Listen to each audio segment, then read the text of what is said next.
नमस्कार किसान भाइयों, आज के इस वीडियो में हम बात करने वाले हैं सरसों की फसल जो अभी लगभग दूसरी सिंचाई की स्टेज पर आ गई है।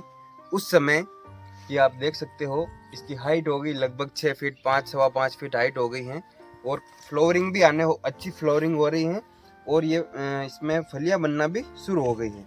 तो आज की इस वीडियो में हम बात करेंगे कि जब सरसों की फसल इस स्टेज पे आ जाए और दूसरी सिंचाई आप करने वाले हो तो उस समय अपने को कौन सी खाद का प्रयोग करना है, कितनी उसकी मात्रा रखनी है।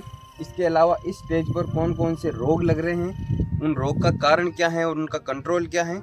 और तीसरी चीज हम बात करेंगे कि इस समय कौन सा कीटनाशक का स्प्रे करना है, कीट किस तरह की हानि पहुंचा रहे हैं फसल को और उनका किस तरीके से अपने को नियंत्रण करना है। तो सबसे पहले हम बात करेंगे किसान भाइयों कि सरसों की फसल में इस समय एक रोग काफ़ी जोरदार चल रहा है, फफूंदी जनित रोग है वो। और उस समय क्या होता है कि जैसे ही किसान भाई सिंचाई करता है और पौधा सूखने लग जाता है तो इस रोग तो किसान भाइयों फफूंद जनित जो ये रोग हैं ये टेम्परेचर के ऊपर नीचे होने से हो रहा है कि टेम्परेचर तो हो रहा है अभी हाई और नमी वातावरण में हो रही है ज़्यादा। तो उस वजह से क्या है कि फफूंद को एक फेवरेबल एनवायरनमेंट मिल जाता है और वो अपने फसल के ऊपर अटैक करती हैं, जड़ें इसकी सूखने लगती हैं, पत्तियां खराब हो जाती हैं, काला काला रंग का अपने को ऐसा नज़र आता है कि जैसे पत्तियां काली काली पड़ रही हैं। तो इस रोग के नियंत्रण के लिए अपने को फफूंदनाशक का स्प्रे करना है। तो कौन कौन से फंजीसाइड अपने को छिड़कने हैं, तो किसान भाइयों एक अपने को सिस्टेमिक फंजीसाइड लेना है और एक कॉन्टैक्ट फंजीसाइड लेना है। सिस्टेमिक मतलब जो अपन जैसे पौधे पे स्प्रे करेंगे तो वो पौधे के अंदर ऊपर जैसे छिड़केंगे तो वो अपना आप ही पूरे पौधे में फैल जाता है। और एक अपने को लेना है कॉन्टैक्ट फंजीसाइड जो जिस जगह पे फंगस का अटैक है वहाँ अगर स्प्रे हो गया तो वो उसको कंट्रोल कर लेगा। तो अपने को कार्बेंडाजिम और मैंकोजेब ये दोनों तरह के अपने को फंजीसाइड लाना है। 600 ग्राम के पैकेट आते हैं इसके, तो दोनों एक एक पैकेट लाना है। और प्रति एकड़ अपने को उर्वरक के साथ जो भी आप उर्वरक छिड़क रहे हो सिंचाई से पहले, जैसे यूरिया दे रहे हो या डीएपी या एसएसपी जो भी आप दे रहे हो, उनमें अपने को इन पैकेट को मिलाना है और फिर अपने को पूरे खेत में ब्रॉडकास्टिंग कर देनी है और उसके बाद अपने को सिंचाई करनी है। तो इससे क्या होगा कि आपके दोनों तरह की जो फंगस जनित जो रोग हैं कॉन्टैक्ट और सिस्टेमेटिक, वो दोनों अपने आराम से कंट्रोल हो जाएंगे और फसल एकदम स्वस्थ हो जाएगी। अब अपन बात करेंगे कीट के प्रकोप की। तो किसान भाइयों इस समय सरसों की फसल को मकड़ी और इसके अलावा लट और इसके अलावा मोइला, ये तीन तरह के कीट सबसे ज़्यादा परेशान करते हैं। उसका एग्जाम्पल मैं ये बताता हूँ आपको। ये देखो ये पत्तियाँ इस तरीके से जाले बन गई हैं यहाँ पे, ये बिल्कुल इस तरीके से हो गई हैं।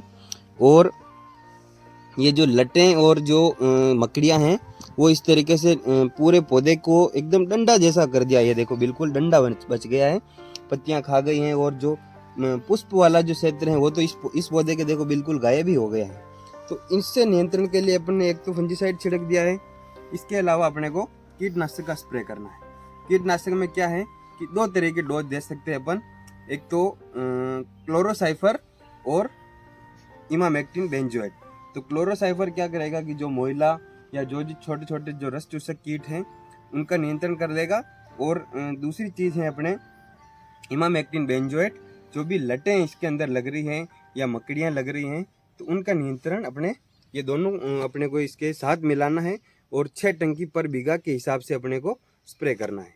ठीक, कीटनाशक का जो दूसरा तरीका है वो हम बात करेंगे कि मोनोक्रोटोफॉस जो दूसरी डोज है, मोनोक्रोटोफॉस प्लस बाविस्टिन। बाविस्टिन एक सिस्टेमेटिक फंजीसाइड है, तो मोनोक्रोटोफॉस और बाविस्टिन का 3-3 ml, दोनों की 3-3 ml पर लीटर जो मात्रा पर लीटर पानी में मात्रा मिलानी है और वो अपने को पूरे खेत में स्प्रे करना है। तो इस तरीके से आपके जो भी आपके कीट जो प्रकोप कर रहे हैं, कीट जो नुकसान पहुंचा रहे हैं और फंगस दोनों इसमें हो गई, तो ये अपने बहुत अच्छा तरीका है कंट्रोल करने का। तो किसान भाइयों अगली हम बात करने वाले हैं खाद को अपने किस प्रकार से देना है, कितनी उसकी मात्रा रखनी है, कौन कौन सा खाद देना है और उसको किस प्रकार से अपने को ब्रॉडकास्टिंग करनी है। तो खाद क्यों जरूरी है किसान भाइयों, अगर आपकी फसल कमज़ोर है, पीली पीली दिख रही है, ग्रोथ कम है, उसमें फैलाव कम है, तो खाद को अपन उस मात्रा में डालें कि जितनी फसल को ज़रूरत है, फसल की ज़रूरत भी पूरी हो जाए, अपने ऊपर आर्थिक नुकसान भी ना हो और इसके अलावा अपनी पैदावार भी अच्छी हो जाए। तो पहली हम बात करेंगे यूरिया। अगर मैं आपको पहले एक बात याद दिला दूं कि अगर आपकी फसल कमज़ोर है, और अगर आप पछेती बुआई कर रखी हैं तो 30 दिन से पहले आपको सिंचाई कर देनी है। और अगर आप दूसरी सिंचाई करने वाले हैं तो उस समय मैं आपको ये खाद की मात्रा बता रहा हूँ। पहली खाद है यूरिया।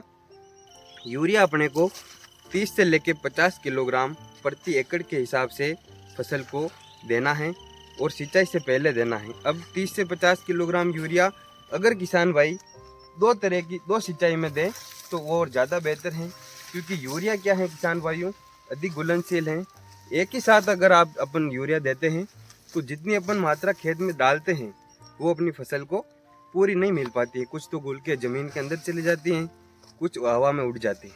तो अपने को ये 30 से 50 किलोग्राम जो ये यूरिया प्रति एकड़ देना है, ये अगर 2 बार में दे अपन, पहली सिंचाई और दूसरी सिंचाई में, तो अपने ज़्यादा फायदा है। अब बात करेंगे दूसरे खाद की, डीएपी। तो डीएपी में किसान भाइयों क्या होता है, फास्फोरस होता है। फास्फोरस का मुख्य काम है, जड़ जो ज़मीन में काम करती है फास्फोरस, और ज़मीन से वो पौधे को ताकत देती है। तो फास्फोरस इसके अंदर होता है और इसके अंदर नाइट्रोजन भी होता है। तो डीएपी की मात्रा क्या रखनी है अपने को, 20 से 30 किलोग्राम प्रति एकड़। अब 20 से 30 किलोग्राम प्रति एकड़ अगर अपन डाल रहे हैं डीएपी, तो अपन ने यूरिया भी दे दिया, डीएपी भी दे रहे हैं, दोनों से नाइट्रोजन जा रही है। तो अगर डीएपी अपन दे रहे हैं तो अपने को यूरिया की मात्रा थोड़ी कम कर देनी है। 30 से 50 किलोग्राम मैंने यूरिया बोला था, वो आप 20 से 30 किलोग्राम दे सकते हो अगर डीएपी दे रहे हो तो। अगली बात हम करेंगे जिंक सल्फेट, ZnSO4 जो सल्फर रहती है इसके अंदर, और तिलहनी फसलों की पैदावार में सबसे मेन अगर कोई रोल निभाता है तो वो सल्फर होता है। तो ZnSO4 अपने को किस प्रकार से देना है, एक तो इसका जो पाउडर आता है वो अपन दूसरी खाद में मिलाकर भी इसको ब्रॉडकास्टिंग कर सकते हैं। तो वो अपने को लगभग 7 से 8 किलोग्राम प्रति एकड़ ZnSO4 का जो पाउडर है वो अपने को स्प्रे करना है, ब्रॉडकास्टिंग करनी है।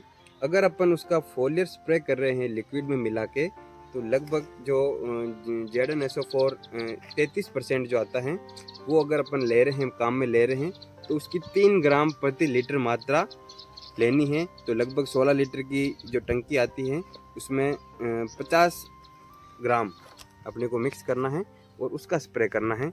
इससे अपने फसल को सल्फ़र की पूर्ति हो जाएगी। और सल्फ़र क्या करता है, रोग से लड़ने में भी मदद करता है। इसके अलावा तेल जो ऑयल कंटेंट है वो सरसों के अंदर लगभग 42% तक पहुंचा देता है। तो जितना ज़्यादा उसकी ऑयल कंटेंट होगा, दाना उतना ही अच्छा विकसित होगा और अपने ज़्यादा पैदावार होगी। अब अगर अपन बात करें नैनो डीएपी, जो अपन डीएपी देता है, और अपने को लगभग 20 ml पर टंकी के हिसाब से फोलियर स्प्रे करना है नैनो डीएपी का। तो किसान भाइयों, आज के इस वीडियो में मैंने आपको अभी सरसों में लगने वाले कीट, उनका नियंत्रण, इसके अलावा जो जो रोग लग रहे हैं उनका नियंत्रण, और जो अपने को खाद अप्लाई करना है, उर्वरक अप्लाई करने हैं, उसकी कितनी मात्रा रखनी है और कौन कौन से उर्वरक ज़्यादा से ज़्यादा पैदावार बढ़ाएंगे, उसके बारे में मैंने तीनों चीज़ों के बारे में डिटेल में और सटीक जानकारी दी है। आपको ये वीडियो कैसा लगा आप कमेंट करके बताओ, और ज़्यादा से ज़्यादा किसानों को ये वीडियो शेयर करो। और डॉक्टर ग्रीन एग्रीकल्चर पर बने रहने के लिए धन्यवाद।